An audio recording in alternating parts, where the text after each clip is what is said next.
Hello fellow wanderers, welcome to our coast path tramp from Goodwick to Pwll Deri on the magical Pembrokeshire coast path. Donks and my good self, the ponytail pensioner, left behind an almost eerily calm Goodwick harbour and made the steep climb up onto the headland. Our aim was to round the rugged beauty of Strumblehead and return to our car at the wild and rather lovely Pwll Deri. We suspected we'd be a bit sunburnt and maybe a bit windblown, but definitely happy.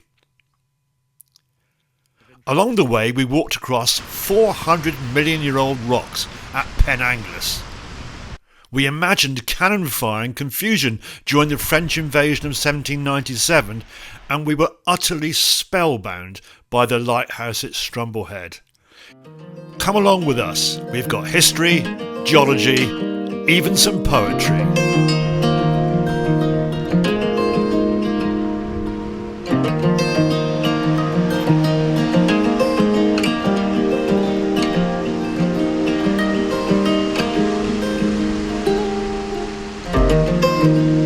Well, this is an early morning climb, a real waker-upper. We've climbed up from the harbour of the Stena Line, Udig to Rosslare, Goodwick to Rosslare ferry. One of the many beacons across Britain, here at the top of Goodwick on the headland, overlooking the harbour below and the breakwaters.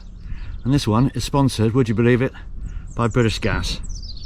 There's nothing sacred anymore, they all have to have a logo on it. Fishguard and Goodwick, they like their cannons. They don't like to sit on them, mind you, or climb on them, but they like their cannons. And these were to defend the piracy of the privateer's boat called the Black Prince, apparently. These were American. This all happened American-British War of Independence, so back in the late 1700s. Believe it or not, one of the architects behind all this was Benjamin Franklin. Now, I thought Benjamin Franklin was busy enough with inventing electricity and stuff like that, but he was also in charge of privateers. Pleased to report that we're now more appropriate coast path terrain, and it's dead ahead to our first geological point of interest today, on a day that I've dubbed harbours, headlands and hot rocks. On final approach to Pen Anglas, northernmost side of Strumblehead. I'm looking forward to seeing some rocks that were once hot. Donks too. Well, behind me is Pen Anglas, or the headland of. So these rocks are volcanic in origin. We think that they were associated with the formation of a subduction zone and the destruction of an ancient ocean that no longer exists. The one behind, that's modern. And these rocks 400 million years ago tell a story about continental collision. So I'm really quite thrilled to be here. I've now got to get up that lot, which is slightly less thrilling.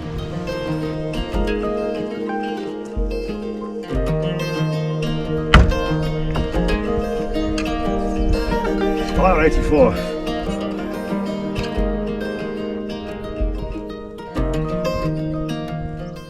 Perhaps I'd like walking the coast path with us. Our fourth morning of coast path walking is testing out the thigh bones, knee bones, muscles, ankles, toenails and all the rest of it. And you end up asking yourself the question, why do I do this? And the answer is, of course, because we love it. And what's not to love? Bit of physical effort gives a lovely sense of achievement and well-being. Well, we're on our way towards another interesting spot on the Pembrokeshire coast path. There's a rather amusing bit of local history to have a think about.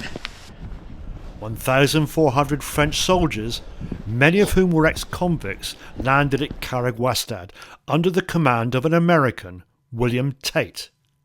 Allegedly, his French was so bad that the troops may have been confused as to who their enemies actually were. The troops promptly got drunk, looted some farms, and were eventually rounded up by the redoubtable and formidable Jemima Nicholas, a local woman armed only with a pitchfork and a profound sense of annoyance. Farewell, Carragwastad. It's a magical place, this.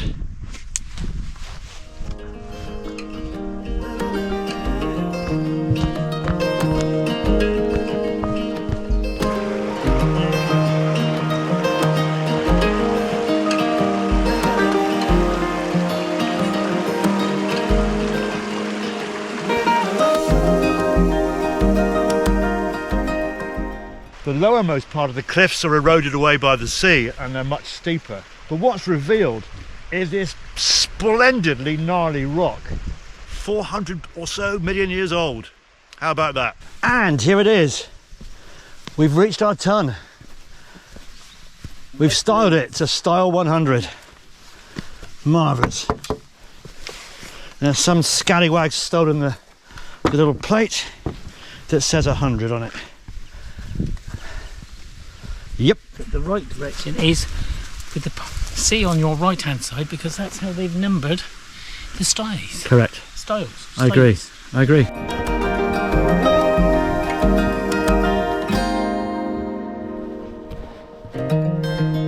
Well, after 4 days of being in and around Goodwick, passing through it, we've seen it birthed, and now we see it plying its routes between Goodwick and Rosslare. 62 miles, we're reliably told.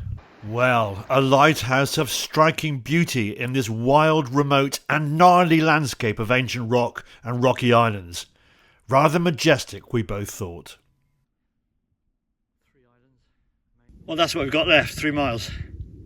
I could have done with that being 1. Rather unusual little feature here of a reed bed, which gave the optical delusion of being a lake. Path far more indistinct here. Feels like you're going up a mountain on this sort of path. That's it looming up ahead. The sign had warned us that we still had 3 miles to go, and they were hard yards on a warm afternoon, and nearly all uphill. Garn Fower, Big Rock, was our target. Just under 700 feet of brooding volcanic rock, beneath which lies the beguiling bay of Pwll Deri, the Bay of the Oak, a simply magical place to finish our 4th day of walking. I promised to return, and I look forward to thinking about the poet who's immortalised this place. Another fantastic day on the magical Pembrokeshire coast path.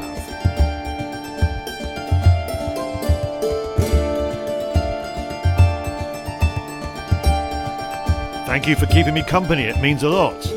If you want to try this route for yourself, you'll find parking locations and a handy Ordnance Survey map in the notes below. There are plenty more rambles, scrambles and scenic wonders on my channel, and I pop up with new videos most Saturdays. Subscribe and follow along. I'm Steve, the ponytailed pensioner, off chasing the next coastal path, river walk and fish and chip emporium.